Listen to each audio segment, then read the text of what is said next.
오늘은 중국의 사대기서 소개하는 시간이 되겠습니다. 사대기서란 말은 들어보셨죠? 사대기서 뭐가 사대기서냐? 사대기서라는 말로 중국의 소설을 네 가지를 묶어놨는데 보는 데마다 자료가 좀 틀리더라고요. 정확하게 사대기서란 삼국연의, 수호전, 서유기, 건병매를 말합니다. 자, 그 중에서 하나씩 소개를 먼저 드릴게요. 삼국연의라는 책은 여러분 잘 아시죠? 삼국지라고 하는 책이죠. 여러분들 알고 계시기는. 삼국지는 소설이 아닙니다.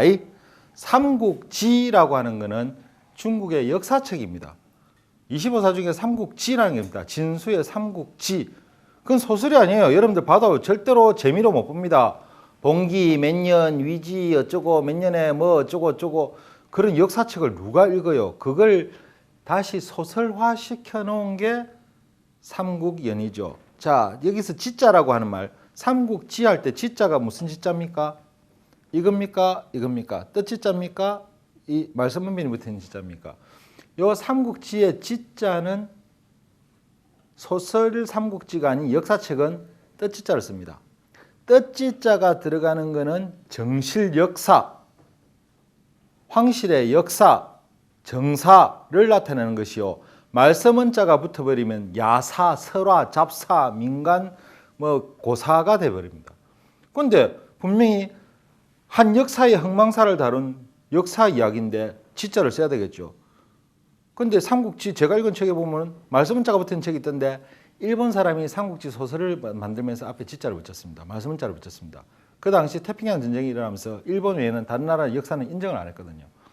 그래서 일본 사람들이 만든 게 지자가 앞에 말서문면이 붙어 있는 거예요. 자, 원래 그걸 쓰면 안 되죠. 삼국지는 역사책이요. 그럼 그 역사책을 소설로 꾸며놨습니다. 여러분들 알고 계시는 거.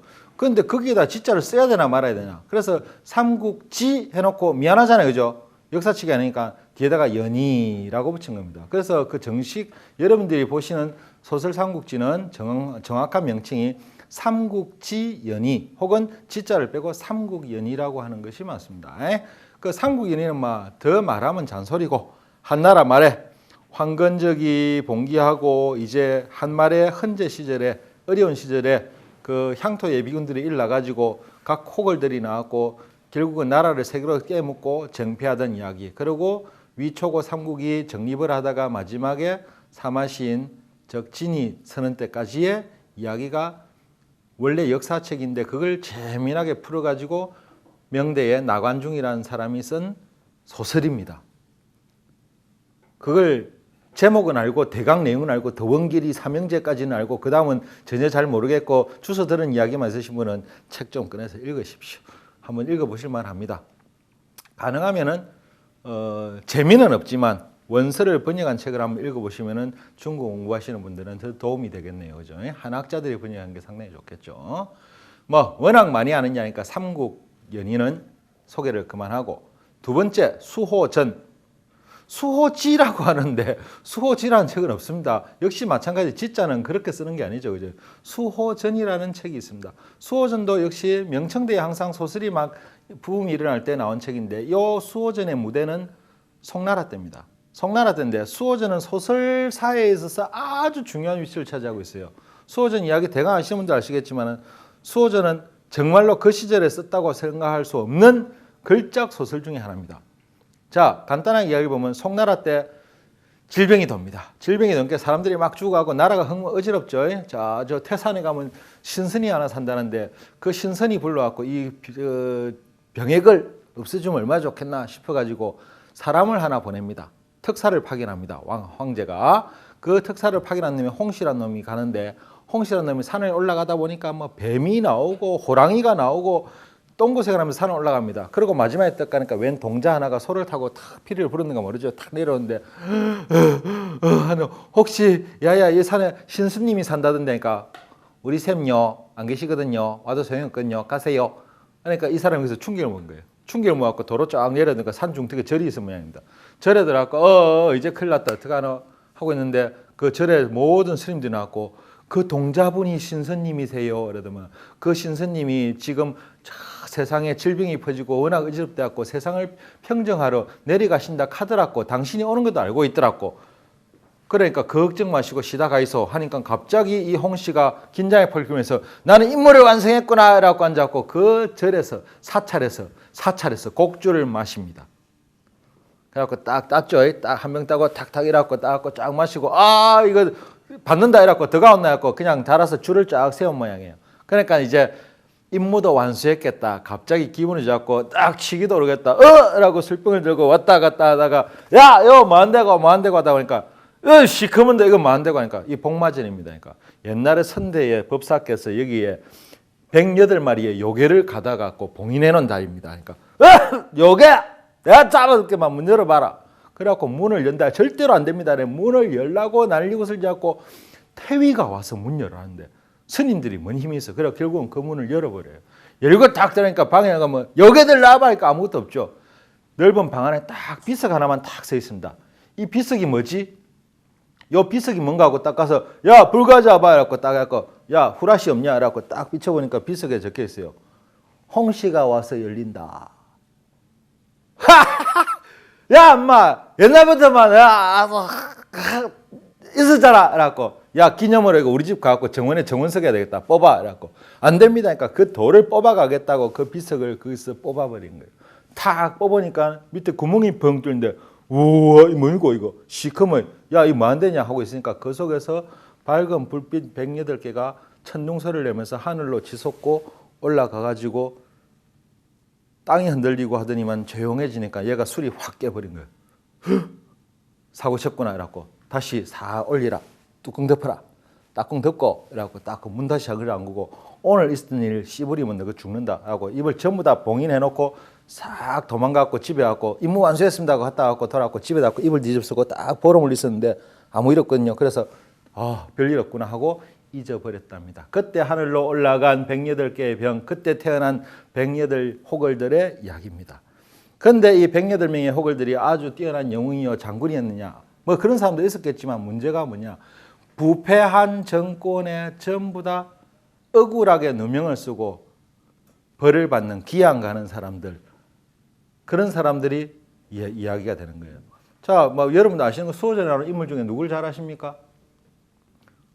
여러분 잘 아시는 사람 무송 그죠? 무송은 유명하죠. 경양강에서 호랑이를 때려잡았죠, 그죠? 싼완 북고강 세 잔만 마시면 산 넘어가지 마라 호랑이가 잡아간다. 그걸 갖다가 10잔이나 처마시고 올라가다 산에서 하다가 호랑이 나온 거 맨손으로 딱 때려잡습니다. 그런 굉장한 무송이 고향에 갔더만은 저거 형님은 누구예요? 무대죠. 난쟁이 무대. 형수는 누굽니까? 수호전에 나오는 2대 여부 중에 하나인 방금년이에요. 방금년이 부인인데 방금년이 맨날 요만한 난쟁이 남편 데리고 살다가 갑자기 저거 시동생이라고 안 되니까 떡대가 이렇지 호랑이를 맨손으로 잡았다 같이 그 뿅 가갖고 앉아갖고 동생을 꼬시다가 한 대 두드려 맞고 결국은 동생이 다른 데로 정근을 간 사이에 장안의 소문난 플레이보이 서문경이하고 바람이 납니다. 바람이 나면 좋은데 바람이 난 정도가 아니고 그 다음에 어떻게 남편을 독살을 하죠. 독살을 하고 갔다 와갖고 무송이 고향에 하니까 저 형은 죽었다 하지 나중에 보니까 독살을 한 거고 이거 증거는 없다. 그러니까 결국은 서문경을 찾았고 서문경을 죽이고 방금년이도 죽이고 목을 잘라들고 왔고 자수 그래가지고 기양 갑니다. 기양을 갔는데 데서 또 거기서 아주 뭐 처음엔 잘 할 뻔하다가 누명을 또 뒤집어 쓰죠. 그래서 결국은 뭡니까? 다시 기양지에서 다시 기양을 가다가 알고 봤더만은 그게 다 누명이었구나. 열받아 가지고 장도감이라는 사람 집을 가고 일가족을 하녀 하인까지 전부 다 몰살을 해버립니다. 그러고 나서 이제는 더 이상 자수하기도 그렇죠, 그죠? 그래서 갈 데가 없었고 흘러들어간 게 양산박. 그렇게 재짓고 숨어든 사람들이 사는 양산박으로 가는 거예요. 그다음에 표자도 임충 108 금궁 교두였는데 마누라 이쁜 죄로 마누라가 너무 이뻐갖고 고태위의 양자가 고아내라는 양자놈의 새끼가 저거 마누라가 너무 이쁘다고 그걸 넘봐갖고 마누라 어째 꼬시 볼게라고 난리고 슬지기다가 안 되니까 그걸 겁니까? 누명을 뒤집어 씌워가지고 완전 기양을 보냅니다. 금궁교두가 기양을 가는 거예요. 기양을 갔는데 기양지에서 혼자서 사는데 그걸 갖다가 또 죽이러 자객을 보내죠. 그래서 이제 내막을 알았고 자객까지 죽이고 저거 부인은 고향에서 이미 자결을 했고 그러니까 이제는 어떡합니까? 그 부정 부패에 대한 그 분노를 갖다가 자기도 양산박을 흘려갖고 응집을 시키는 거예요. 그런 사람들이 모인 호걸들이 108명이 모입니다. 그 108명이 결국은 반란을 일으키고 그 반란을 일으키는데 그 반란의 규모가 얼마나 컸는지 결국은 송나라 조정에서 손들고 직위를 주죠. 직위를 준 이유는 왜구가 쳐들어왔거든. 왜구가 쳐들어왔는데 송나라가 너무 뺐고 왜구하고 싸울 힘이 없는 거라.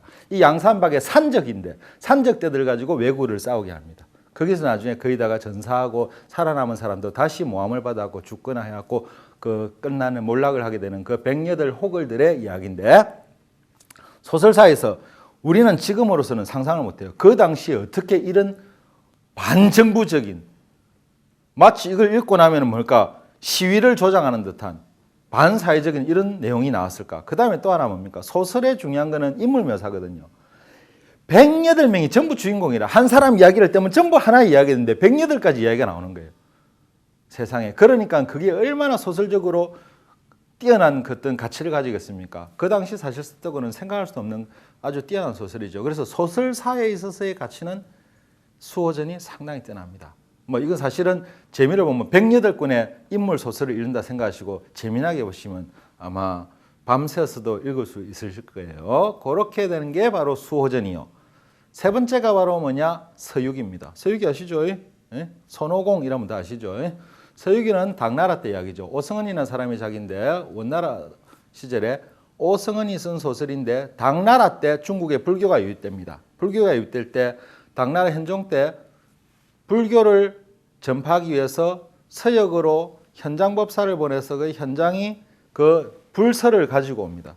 그 이야기를 가지고 소설로 씁니다. 그거 별 소설도 아닌데 그걸 갖다가 여러분들이 아시는 그 손오공과 그 온갖 그 요괴 요마들의 이야기가 그 섞이 나오는 거예요. 그럼 이거는 과연 소설적으로 어떤 가치가 있을까요? 첫 번째 사상적인 거예요. 유교, 유가 사상이 그 당시에 있었는데 그 유가 사상을 베이스로 깔고 그 내용에는 불경을 가지고는 불가 이야기입니다. 불가 사상이 쫙 전체적으로 채색이 되어 있습니다. 그 다음에 세 번째가 뭡니까? 성가 사상. 손오공이 처음에 뭡니까? 72변 신선도에 갖고 법수를 배우죠. 구름 타고 날아다니고 이거는 완전히 그야말로 신선사상이에요. 그런 유불선 삼교가 아주 섞여 있는 절묘한 소설입니다. 사실은 그 당시로 치면은 우리가 상상할 수 없는 원나라 때예요. SF 소설이에요. 이거는 구름 타고 날아다니는 게 요괴가 나오고 파초선으로 불을 끄고 그래서 그 떠나는 현장을 갖다가 이름을 삼장으로 해가지고 삼장법사가 불경을 가지러 가는데 제자를 3명 거둬들입니다. 제자는 하나는 손시요, 하나는 저시요, 하나는 사시예요. 세 제자를 거둬들이고 세 제자한테 이름을 주죠. 이름은 하나는 공적시색이요, 공. 그 다음에 둘째는 일 잘하게 생겼다고 능. 셋째는 정갈하게 하라, 정. 그래서 3명의 제자를 거두는데 돌림자를 하나 줍니다. 깨달을 오, 깨달을 오. 그래서 첫째는 손오공, 둘째는 저오능, 셋째는 사오정. 이 세 제자를 데려갑니다. 근데 그 둘째 제자가 좀 문제죠. 하도 사고를 많이 치니까 얘야 오능아 불가에서는 8가지를 그만이라 이 8개를 지켜라 8개를 지켜라 8개를 지켜라 하다가 별명이 8개가 된 거예요. 근데 이거 뭐 요즘 어쩌든가 저 오능이나 이런 모르고 저 8개는 아쉽디다. 예, 만화만 보지 말고 소설로도 좀 보시기 바랍니다. 그래서 그 신마 소설의 효시가 된 서유기 정말로 어찌 보면은 그 당시로는 상상할 수 없는 멋진 소설이죠. SF 공상과학 소설이에요. 그 당시로 치면. 요 3가지 소설 다음에 4번째 사대기세의 마지막이 뭔가 하면 금병매입니다. 금병매는 난릉의 서소생이라는 사람이 썼다는데 뭐 본명은 아니겠죠. 왜? 쪽팔리니까.